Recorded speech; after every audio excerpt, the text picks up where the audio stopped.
In how many ways a batsman can score exactly 25 runs by scoring single runs, fours and sixes only? तो कोई batsman है या तो single ले रहा है या फोर मार रहा है या सिक्स मार रहा है, ठीक है, और टोटल रन बनाने हैं 25 irrespective of the sequence of the scoring shots, ठीक है। तो हमें ये पता करना है कितने वेज में ये हो सकता है कि वो सिंगल फोर और सिक्स मारे और 25 रन बना ले। अगर ये मैं सपोज करूं कि जो सिंगल दिए हैं वो नंबर ऑफ सिंगल्स एक्स हैं और नंबर ऑफ फोर्स वाई हैं और नंबर ऑफ सिक्स जेड है, तो यहाँ से मैं ये बोल सकता हूँ x plus four y plus z is equals 25।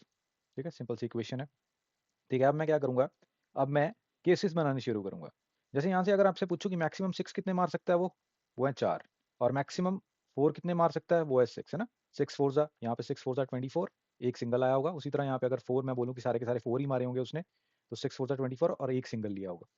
तो कुछ ऐसा ही, इसको ऐसे ही हम केसेस बनाने शुरू करेंगे। सबसे पहले मैं सपोज करूंगा कि कोई सिक्स नहीं मारा उसने। अगर कोई सिक्स नहीं मारा तो एक्स प्लस फोर वाई जो है वो 25, मतलब सारे के सारे जो रन है वो सिंगल्स और फोर से ही आए हैं। तो यहाँ पे एक्स और वाई के लिए भी रिस्पेक्टिव केसेस बना सकता हूँ मैं। वाई अगर जीरो होगा तो एक्स होगा 25, मतलब कोई चौका नहीं आया, कोई फोर नहीं मारा, तो सारे के सारे सिंगल्स। उसी तरह वाई अगर वन हो जाएगा तो एक्स 21 के सिंगल और एक चौका। उसी तरह मैं छः, मैक्सिमम छः फोर्स मार सकता हूँ टू मेक इट 25, और यहाँ पे एक्स की वैल्यू कितनी आ जाएगी 1, मतलब एक ही सिंगल आया। हमें यहाँ पे कितने सिंगल आए कितने फोर आए उन पे ध्यान देने की जरूरत नहीं है, हमें ये देखना है कि केसेस कितने बने। अगर मैं यहाँ से आपसे पूछूं कि यहाँ पे नंबर ऑफ केसेस कितने, नंबर ऑफ केसेस 7 है, 0 1 2 3 4 5 6 अप टू 6, तो 7 केसेस बने। उसी तरह मैं z इज इक्वल्स टू 1 के लिए भी देख लूंगा कितने केस बने।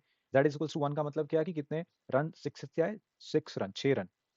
तो x प्लस फोर वाई की वैल्यू कितनी होनी चाहिए, 19। तो देखो उस हिसाब से y के लिए कितने केसेस बन सकते हैं। अब 19 रन है, उसमें से मैक्सिमम फोर कितने मार सकता हूँ मैं, 4 ही तो मार सकता हूँ ना, 16 रन ही तो चौकों से मार सकता हूँ, तो 4 रन कैसे आ सकते हैं, 19 रन कैसे आ सकते हैं। अगर y 0 है तो x 19 होगा, y 1 है, 2 है, 3 है, मैक्सिमम कितना हो सकता है 4, तो 5 केस बनेंगे। ठीक है, यहाँ पे x की कितनी वैल्यू आ रही है उससे कोई फर्क नहीं पड़ता, हमें सिर्फ ये देखना कि नंबर ऑफ केसेस कितने बन सकते हैं।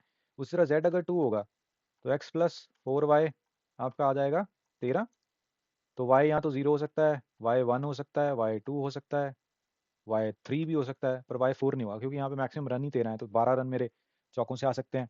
तो तीन चौके मार सकता हूँ मैक्सिमम, तो 0 1 2 3 4 3 सॉरी 4 केस बने, है ना।